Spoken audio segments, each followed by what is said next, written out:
Thank you for listening to Value-Based Care Insights, a podcast by Lumina Health Partners. In this series, host Daniel J. Marino, managing partner of Lumina, talks to top experts and thought leaders in healthcare to help you navigate on the journey to value-based care in an ever-changing landscape of the industry. The goal of this series is to bring you disruptive success strategies by leveraging Lumina's experiences, stories, and insights from working with health professionals and organizations across the country. Before we get into today's episode, I'd like to invite you to leave us a review on Apple Podcasts and let us know what you think about the episode and any questions that are top of mind. Now let's get started. Hello, I'm Daniel Marino. Welcome to another edition of Value-Based Care Insights. Today we're going to spend a little bit of time talking about physician leadership, physician development programs, and a lot of activities that are occurring right now to help support physicians as they assume these leadership roles. You know, as everyone knows, within Lumina, we spend quite a bit of time working with organizations around the country. And what we've seen really over the last probably 3 or 4 years is more and more physicians have been assuming leadership roles in a number of different areas. Some of them have been leaders within hospitals, where you're seeing more and more hospital CEOs that are physicians. We're especially seeing physicians assuming leadership roles as organizations start to build clinical service lines. So one of our clients developed a pretty comprehensive neurosciences clinical service line and nominated a physician, a very strong physician, as their CEO. And you're seeing more and more of that occurring across the country. And not only is it occurring because it makes sense from both a clinical and a business perspective, but as we continue to move forward with value-based care, physicians are in the best role, have the best opportunity to maximize the clinical outcomes and wrap around a lot of the business components to it that helps to drive a lot of the financial success, especially as we assume levels of risk. But the other thing that we've seen too is, again, I think COVID has really highlighted the need to think about our care delivery models differently, and not only wrapping in the traditional components of care delivery, but also incorporating a lot of the aspects of value-based care that includes tracking outcomes, managing risk, maximizing reimbursements in a value-based care setting, which again, physicians in this type of role are in a great position to really lead these organizations so they can achieve this level of financial success while at the same time delivering excellent quality patient care. With that said, I'm really pleased today to have as our guest Dr. Debra Levinthal. Dr. Levinthal leads an organization called IPMA, stands for Interstate Postgraduate Medical Association, and it's a physician-led 50(c)(3) organization that has really been around for about 100 years. It's amazing. And they do a fantastic job on providing education programs to physicians, assessments to physicians, and really a lot of support to these physicians as they start to grow in these roles. So to be totally transparent, as within Lumina, we've developed the Lumina Leadership Institute. And, as many of you have heard, the Institute provides a lot of programs and development for physician leaders. We've been partnering with IPMA in a number of different programs as well, and we're going to talk about that in a second. So with that said, Deb, love to welcome you to the program. Thanks, Dan. I really appreciate being here today. Deb, before we get started, why don't you spend just a couple minutes talking about IPMA and some of the services and the programs that you all have and some of the good work that you've done with physicians across the country? Sure, I totally appreciate that. So as you said, IPMA is actually a 105-year-old organization that started in 1916 and has had the great fortune of early great minds like the Mayo brothers and Ochsner were very much leading us because they understood that after the completion of education, they needed further development of their skills, and really were the ones who spearheaded and brought online what we now know as our continuing medical education as lifelong learning. So they used to, back in the day, put everybody on a ship and over the summertime gather the families. They would travel to Europe. They would have a wonderful experience learning, come back ever so very much smarter. Well, over the many years, we have stayed in medical education. We have also worked within the framework of quality improvement, and our MOC, maintenance of certification programs, have been tied to that, which is, super important. We are very much, our particular organization is heavy in accreditation services. So we are an ACCME provider with accreditation and ABMS portfolio sponsor, but all of these things have been towards education for our physicians to fulfill licensure requirements and MOC requirements. And because we are a physician-led board, our folks that were running the board have been heavily centered in family practice. They are highly in tune with value-based care. And about 5 years ago, they started thinking that, we know what success really looks like in modern healthcare, and in some areas we're struggling. And they felt that physician leadership would be an area that we really ought to lean into and work hard and try to be developing chief medical officers of the future here that were strong in understanding that a healthcare system being healthy keeps our community healthy. At the same time, though, we have to understand what success looks like for our organizations that we are working in and keep that side of the equation competitive. And so we have really been working hard in our physician leadership programs. And we know that training people, physicians in particular, in clinical areas, that's something that we have our many, many thousands of hours of expertise in. The business acumen, those skills are areas that few, if any, of us had any real opportunities to learn those skills. And no more now is it super important for us to be working in that area. So we're in that space and every day working our hearts out to get our clinician leaders educated up so that they can speak a language of our administrative partners and our financial people, and we can be there present and bring that into focus on how it redounds to the patient ultimately. Right. Well, I'll tell you, and that's, as we're starting to see physicians assume these roles, what you're describing and what you all do, I think is just critically important to the success of these organizations. And a lot of times, we work with really strong clinical leaders, exceptional. And some of these physicians who assume these roles, and I mentioned the CEO of this neurosciences group, he is an exceptional neurosurgeon. And one of the things that, to his credit, he identified that from a clinical standpoint, he's extremely comfortable. But from a business perspective, he needed some help.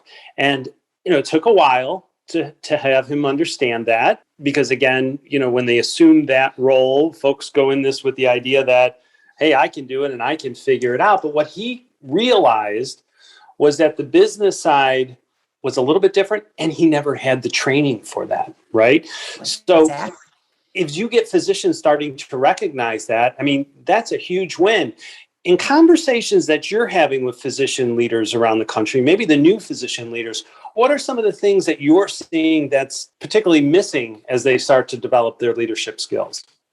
That's a great question. There's the fundamental categories of knowing yourself and how your personality is and how you work with others and the things that you get stressed by or trigger you. There's also, learning how to work with the team. And that team can be at work, that team can be at home in your personal life. And going back to work, that team very much includes the patient. For me, I think the things that are super important are understanding that there are human skills and there are business skills. So working in those two areas and really understanding, let's put the clinical things off to the side. That's an assumption that our new leaders are super on top of all of that. The reality, though, is we as humans can always do better with our communication. Every single conversation there is. But all of a sudden, when you've been elevated to this new position, and let's just say that an example is you've got a difficult conversation to have with somebody.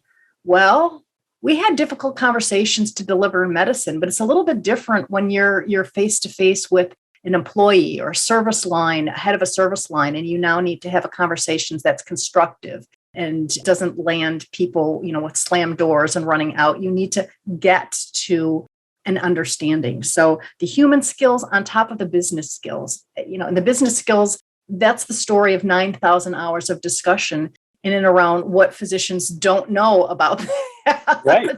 Well, and I think you're absolutely right. And as these new physician leaders start to assume these roles, what we've seen is that they've not had the training. They've not had the development in that. And I think as you were talking, you bring up a really good point. There's two sides of a strong leader, right? It's the leadership skills in motivating a team, being able to understand aspects of change management, the emotional intelligence that goes into it. Those are critically important to the success, but you have to combine that with the business skills as well, too. That's and right. Understanding, for instance, how to execute a strategy, how to build a budget, how to make sure that you're maybe not necessarily negotiating a managed care plan, but knowing the key aspects of that plan to know if you got a good deal. Those components become really important combined with the leadership skills that really drive the success of these new physician leaders. If you even start with the communication skills, it's one thing to say, well, listen, you need to be an effective communicator. Well, what exactly does that mean? And beyond the concept of what does that mean, how do I do that? And how do I do that in the heat of the moment? So it becomes an additive issue of, well, communication is super important. Conflict resolution, extremely important. Extremely important, yeah. The emotional intelligence of being able to read your room so that you can actually have an effective conversation and get to an end point there. But on the business skills side, it's scary when you admit to yourself and hopefully to others what you don't know, because you can only get better if you make an acknowledgement of something and work towards it. That's a critical point. And I'll tell you, a lot of times, physicians who I've worked with, they're exceptional, as I mentioned, exceptional clinicians. And they've always been top in their class, right? They've succeeded all the way along. School, right. Medical school, in their residency, in their practice. And now all of a sudden you're put into this new role, which they've not necessarily had the training for, and they're vulnerable, right? So Yes. I think it's almost creating a sense of, and I don't know if this is the right term, but humbleism or something of that regard, to be humble Yes. and understand that, hey, we don't know everything. Let's figure out a way to develop these skills and either partner, train, educate in a way that we can really begin to develop and advance.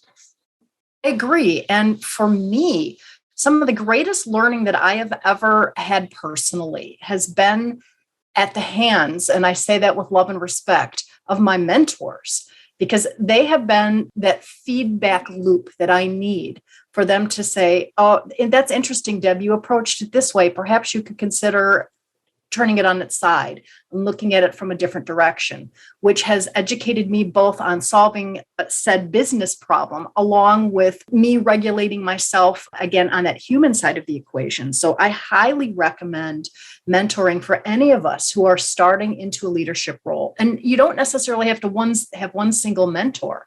Everybody, again, is better and worse at different things. So I have different mentors for different aspects of my personal and business life. So again, what you had said, Dan, getting back to as a group, we're a highly competitive group. And so understanding that we need to be working together, and some of us are ever increasing numbers working in dyad pairs.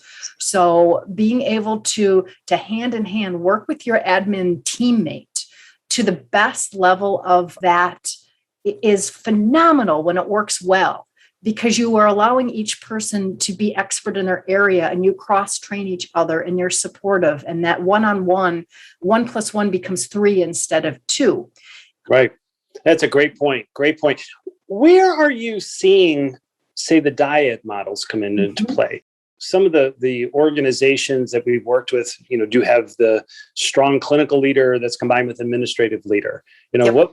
What's your thoughts? Are you seeing a lot of that occurring as you're starting to build your programs? Most definitely. And what I find interesting is I would say it's about 50-50 on how it's working. It's either working brilliantly or it's really a disaster. And as a fellow clinician, what makes me sad is the disasters are usually at the hand of the physician ego. Yeah, it's unfortunate, but I think you're right. Early on in my career, before I got into consulting, I managed a number of physician practices. And I often said the best situation that I was involved in was when I had a strong clinical medical director, right, who pressed me on the questions, may not necessarily knew all the business side of it, but pressed me on the questions. And the questions were really from a clinical standpoint. But I was able to come in and partner on the business side. And man, that just made for a fantastic team. But it does require a bit of an acknowledgement that either side, whether you're the business leader or you're the clinical leader, the acknowledgement that you don't know everything, right? And that you have to be willing to compromise and willing to, develop this mutual understanding to really advance the organization's initiatives and strategies. And I'm certain, Dan, I'll ask you this. So when you had these relationships, there was so much value for your partner there to be able to say, explain to me this value-based care. I need to understand the language. What do you mean by that? And for them to turn around to you and say, well, Dan, that's fascinating. However, from a clinical outcome perspective, this is where we need to be. And how do we connect the dots? So we need more of those conversations where everybody's speaking that common language and we are all laser focused on, okay, in the end, how ultimately with X amount of dollars are we going to get the maximum bang for our buck for patients? And I'm a patient. I need that to be right. Right. You're absolutely right. Because at the end of the day, that's what helps the patient, but it also advances the organization. So you continue to do well. You continue to make some strong, both financial, clinical inroads and successes all the way along. Absolutely. Absolutely. So one of the things that I talked about early on, I've talked about many times on our program here, we developed the Lumina Leadership Institute as a mechanism to help support the growth of education of physicians. And we've complemented that with our consulting services. And obviously partnering with IPMA has been great. One of the things that we're doing is we're putting on this event on October 14th. And I think our audience will hear more about it. But it's a virtual CME conference that's really focused on physician and executive leaders who really desire the ability to elevate their team and really improve their organizational performance. You want to spend just a couple of minutes talking about some of the aspects of the event? I know you're very involved in coordinating a lot of the faculty and the programs and so forth. I have to say, we are delighted to be involved with this. I feel strongly that it's going to be an exceptional program. What I particularly love about it is I place myself as a student. If I were there, if I were the learner, what's this investment of time going to give me at the end? And I have to tell you, what we're putting together is stellar. We've got a group of folks, our speakers are seasoned. They are battle tested. They have the stories to relate to us. And it's going to afford us, with a little bit of time, the opportunity in the end to gain those little pearls, those actionable items that, okay, now I've spent a couple hours with Lumina and with IPMA, and now I can turn around on Monday and I can use that information. I can think about that for myself. I can put that into action for my team. I can now make that a better circumstance for my organization overall. And we have been very focused on making sure that we are delivering that. And people are going to walk away and be able to feel good about having spent their time and do something. It's one thing to feel good for 2 seconds. It's another thing now to put that into action and to actually be able to make those next steps and increase our skills. So, and one of the things that as I've started to look at the agenda, it sort of responds to some of what you've talked about earlier, right? So the program seems to be addressing what are those key leadership things that are important to help a leader with change management, develop the emotional insights to really begin to lead a team, but also then to combine that with what are some of the key business things that we have to think about. And in particular, what I'm starting to see evolve out of the program description is it's actionable, right? There's actionable knowledge, which I think will really be quite insightful for our attendees as we move forward with this, certainly in a way that they're going to be able to bring a lot of this information back to their own organization. Absolutely. And we have been really, from my team's perspective, as we are working on our content and getting ready for this, hyper aware of what this is going to mean for folks and to allow them to leave with the excitement and a sort of a newfound bit of energy to think about things and to move forth with it. So it's going to be time well spent. I'm certain of it. And it's going to be an exciting experience for everybody, ourselves included. Yeah, I'm looking forward to it as well. I think this is going to be great. So if any of our listeners are interested in finding out more information about the event or even more information about IPMA, any thoughts in terms of, what's your website or where can they look up some of this information? Absolutely. So our website is IPMA MEdEd, MEDED.org. So IPMAMedEd.org. And on our website, we have, all of our different tabs, and it will be easy to find it and navigate to it, and super easy to click to register now. Right. Well, and I think that's the key thing, right? Find out information and make it easy. And I know that on our Lumina website, and that's lumina.com/insight, we're also going to have information on there as well, too.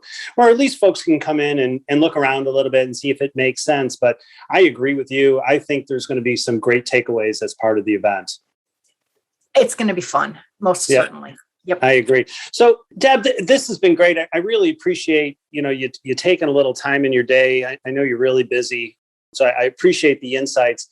Any last pieces of advice that maybe you'd offer our audience or our physician leaders, given your experience, even your role? I mean, obviously, you're a strong physician leader in IPMA. So any piece of advice you might want to share? You've just asked the old-time teacher that. Maybe you should settle in because I've got advice for everybody.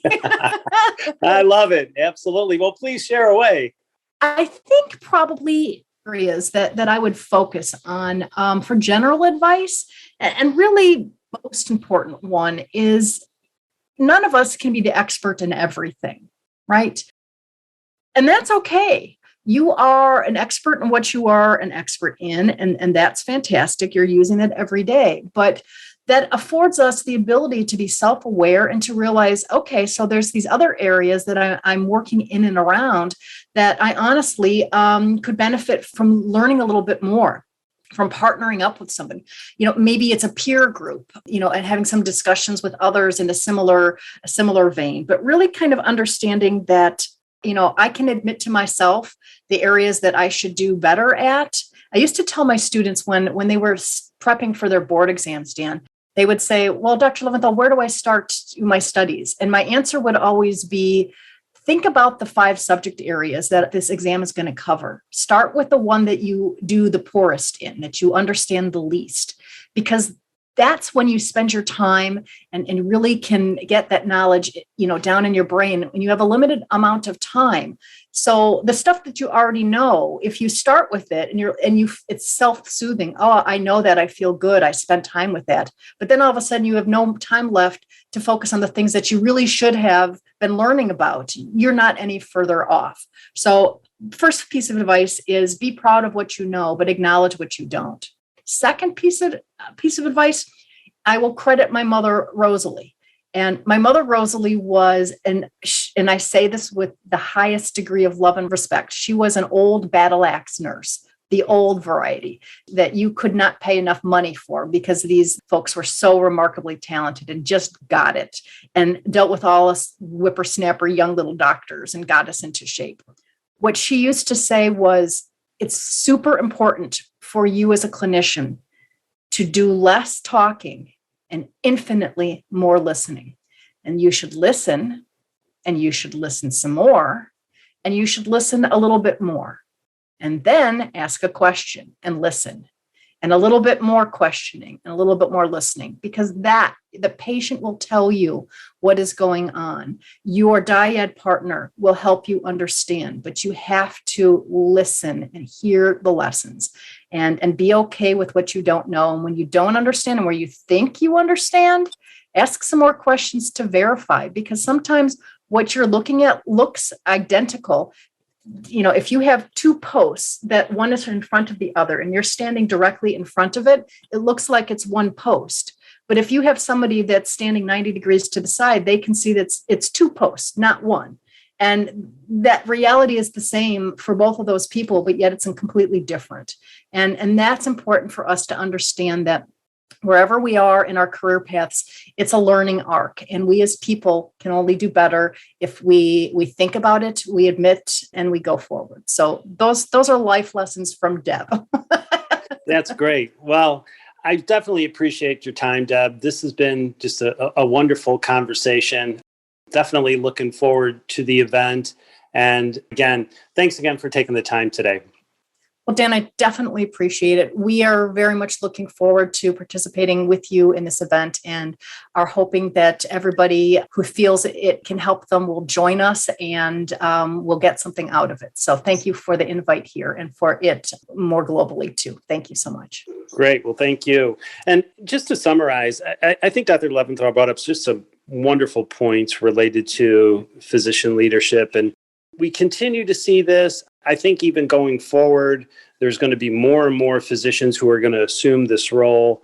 And through the conversation, there were a couple of key takeaways that I had. I think the first is that as physicians who are really strong clinicians move into these leadership roles, they really do have to focus on really thinking about developing their core leadership skills. And those are the change management, the emotional intelligence, leading teams, the skills that are motivating people, the skills that really make leaders strong leaders, but combine that with the business skills. And those are something that I think leaders aren't trained for, right? And even unless they've gone for an MBA, and even if they have gone for an MBA, a lot of times they've not had the opportunity to put that in practice. So continuing to develop both sides of the leader, I think, are really important, as Deb mentioned.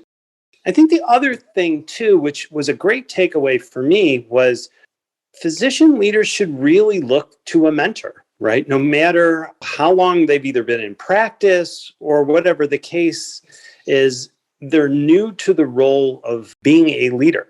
And if they could align themselves with a strong mentor, boy, that's one of the best ways to learn. And then I think lastly, is to create a level of self-awareness. And I think this is critically important for physicians as they assume this leadership role. And it's hard. Granted, it's hard because they've been the best in their field and all the way along in their careers. And now they're in a position where maybe they need to ask for help. But to create that self-awareness says a lot about the person, says a lot about them in that role, says a lot about their ability to lead the team. And lastly, I just encourage our audience, anybody that is interested, certainly look into the event that we have that we're partnering with IPMA on October 14th. Anybody that is interested in finding out more information certainly can look at the IPMA website, and it's ipmamed.org. or the lumina.com/insights. I want to thank everybody again for joining our program today. And until next time, I'm Daniel Marino. Thank you. Be safe. We want to thank you for listening to Value-Based Care Insights podcast by Lumina Health Partners. Lumina is your partner on a journey to value-based care and all the pivots and challenges our industry faces daily. To learn more about us, visit us on luminahp.com. If you found value in today's conversation, subscribe to us on all major podcast platforms, including Apple and Spotify, and leave us feedback. Be sure to check out our show notes at luminahp.com/insights.